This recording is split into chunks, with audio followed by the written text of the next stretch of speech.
You've been voting wrong your whole life, but it's not your fault. Let me ask you something. We all know how to vote, right? Right? You show up, you pick a president, maybe a senator if you're feeling brave, and then you get your I voted sticker and go home feeling like a good citizen. Cool. Except that's kind of like knowing how to drive, but only ever driving to one place. Today, we're fixing that. Welcome to Lawed Up, where we break down the laws, bills, and votes that actually run your life. And we're starting with the most important question nobody ever taught you in school. When do you vote? What are you actually voting on? And why does any of it matter? First off, let's address this myth we've all heard once or twice, and it's about the presidential election. This is where most people's voting knowledge starts and ends. Every 4 years, millions of people show up to vote for president, and that's great. Truly. Let's keep doing that. But here's the thing nobody tells you. Your direct vote for president doesn't actually elect the president. Wild, right? The United States uses something called the Electoral College.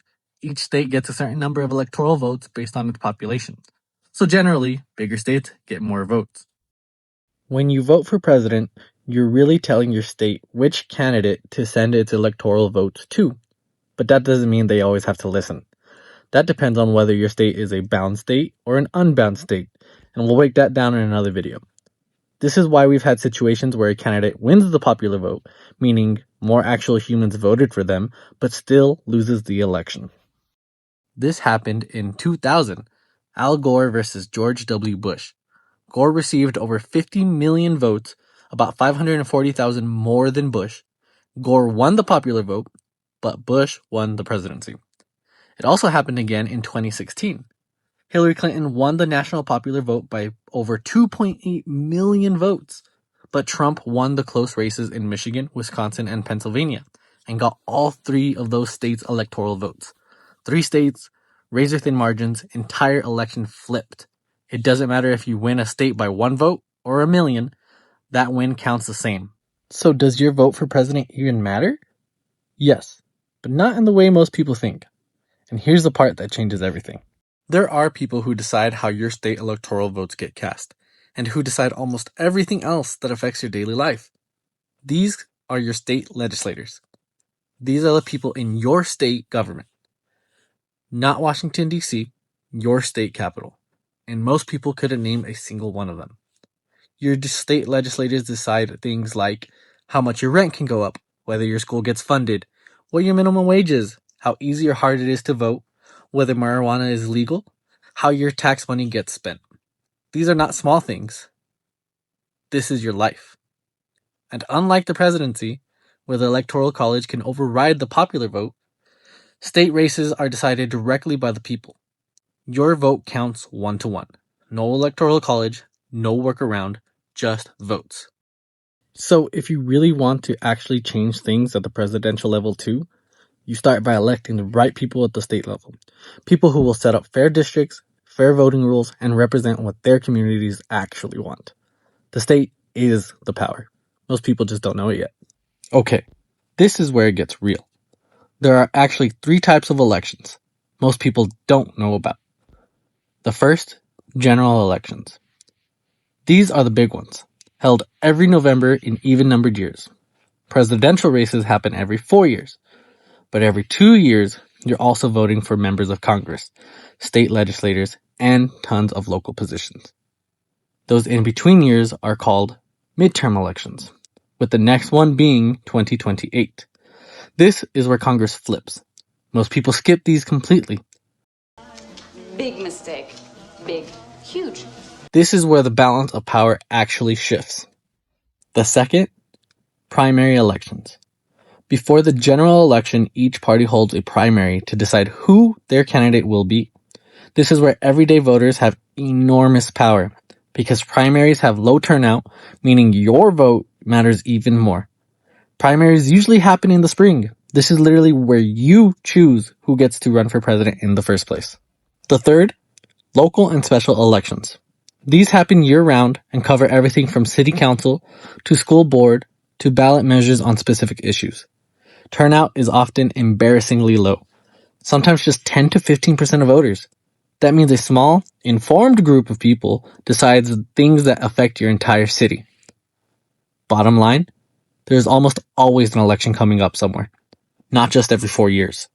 And honestly, these local votes have way more effect on your day-to-day life than the ones everybody's paying attention to. So, okay, nothing major happening until 2028, right? Nope. This year, 2026, midterm elections are coming up. Congress is up for grabs. State legislators are on the ballot. This is not a drill, people, and most people don't even know it's happening. Okay, so you show up to vote. You know the president's name, but then the ballot hits you with like 12 other things. Judges, school board members, ballot measures, and you just start selecting the people whose names you've heard before, or, my personal favorite, choosing the person with the best name. We've all been there, but here's how to actually prepare. Step 1. Every state posts sample ballots before election day. Just Google your state sample ballot year. So, for example, Colorado sample ballot 2026. Or go to your Secretary of State's website. You can see exactly what you'll be voting on before you walk in.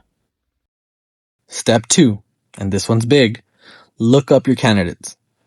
For local races, visit ballotpedia.org. I'll link it down below. It's free, nonpartisan. This means not biased or siding with anyone, and breaks down who's running and what they stand for.